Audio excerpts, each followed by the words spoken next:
On the night Amara turned 12, something happened that no one in Oluwani village could explain. The quiet river behind their hut began to glow a soft, eerie blue. The light shimmered across the surface like the breath of a sleeping giant. People who passed by whispered and hurried away, refusing to go near the water. The older women muttered prayers. The men stared from afar with folded arms. Children hid behind their mothers, and each whisper pointed to one person.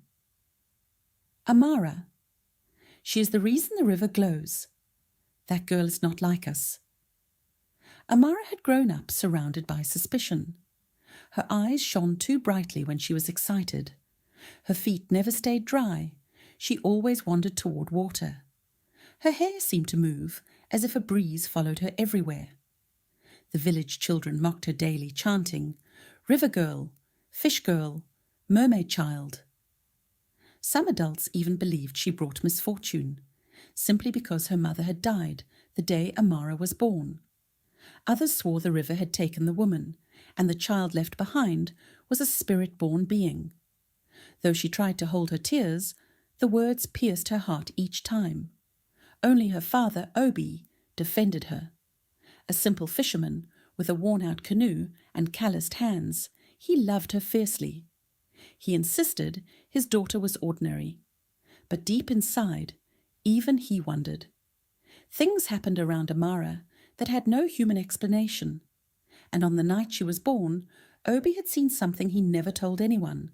A woman, glowing like moonlit water, rising briefly from the river and whispering, "Protect her. She carries my blood." Still, he kept this secret locked away, hoping it was just a trick of grief and night. One evening, a violent storm swept through Oluwani. Thunder cracked open the sky. Trees shook. The river rose dangerously. In the chaos, the chief's young son, Chidera, slipped from a rock and fell into the river's deepest part.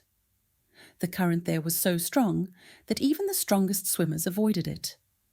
Screams filled the air. Mothers called out to ancestors.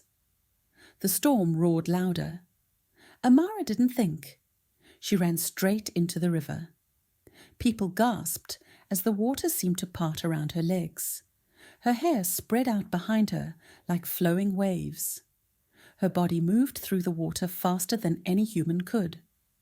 She reached Chidera, pulled him from the depths, and brought him safely to shore, then collapsed, unconscious.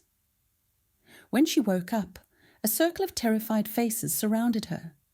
Instead of gratitude, the villagers stepped back from her, as if she was a curse. "She is not human," one woman cried. "Her mother was a spirit," another added. "She has come to claim her child." Even the village chief, though grateful that his son was alive, looked at her with fear. He said, "Obi, keep your child away from the river, and from our children." Amara heard every word. The pain sank deeply. Later that night, she asked her father, "Papa, why do they hate me so much?" Obi pulled her close and whispered, "People fear what they do not understand. But you, my child, are not cursed. You are a blessing." But even he knew the truth was catching up with them. As she grew older, more strange things happened. When she approached the river, fish gathered as though they were greeting her. When she cut herself, the wound healed in moments. She could stay underwater for long stretches without gasping for air. The glow in her eyes intensified. The river seemed to stir whenever she was near. Then one night, she had a dream. A woman stood in the river, her long grey hair flowing like mist, her skin shimmering like moon on water. She looked like a queen carved from the river itself. The woman smiled gently and whispered, "My daughter, the time is coming. Your truth cannot be hidden forever." When Amara told her father, Obi grew pale and trembling. "Avoid the river," he said. "Something is coming. Something powerful." But fate had already begun to unfold. In the village lived a woman called Mama Ifunanya, whose tongue was sharper than a knife. She despised Amara, not because the girl ever harmed her, but because her own children had once mocked Amara, and Amara's silent dignity had made her feel small. Jealousy took root. One morning in the market, Mama Ifunanya whispered loudly to anyone who would listen, "That river girl wants to marry the chief's son. She is bewitching him with her powers." The lie spread faster than fire in dry grass. Soon, angry voices filled the village. Mothers refused to let their sons walk near Amara. Elders murmured that the river child was finally showing her true intentions. The chief, furious that the rumor involved his son, ordered, "Bring the girl to the village square." Amara was grabbed and dragged out. People threw sand at her. Others spat near her feet. They screamed, "Confess what you are. Are you a witch? Are you a spirit?" She trembled, crying, unable to answer. Then Mama Ifunanya did the unthinkable. She shoved Amara backward into the river, shouting, "Let your true mother claim you." The crowd screamed. Obi broke into a run. Chidera raced after him, but before anyone touched the water, the river erupted in blinding blue light. Spirals of glowing waves circled the surface. Strange, beautiful patterns rippled across the water. A strong wind blew through the village, though the air had been still moments before. Everyone froze. Slowly, Amara rose from the river. Her hair floated like living water. Her skin shimmered like polished seashells. Her feet glowed. Her eyes shined like deep ocean light. Scales, faint and delicate, formed gentle patterns on her legs. Behind her, rising like a goddess from the water, appeared the woman from her dreams, Neka, her mother. Not dead, not human, a water spirit queen. The villagers dropped to their knees. Neka's voice echoed, as if the river itself spoke through her. "You mocked what you did not understand. You wounded the innocent. Yet she saved your children. She healed your land. Today you shall see truth."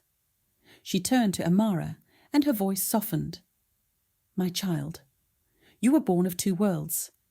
I left you with your father because the prophecy demanded it. A spirit child must grow among humans to unite both realms." Amara sobbed and asked, "Why did you leave me?" Neka touched her cheek. "Because your destiny required it. You needed the strength of humanity and the power of the river."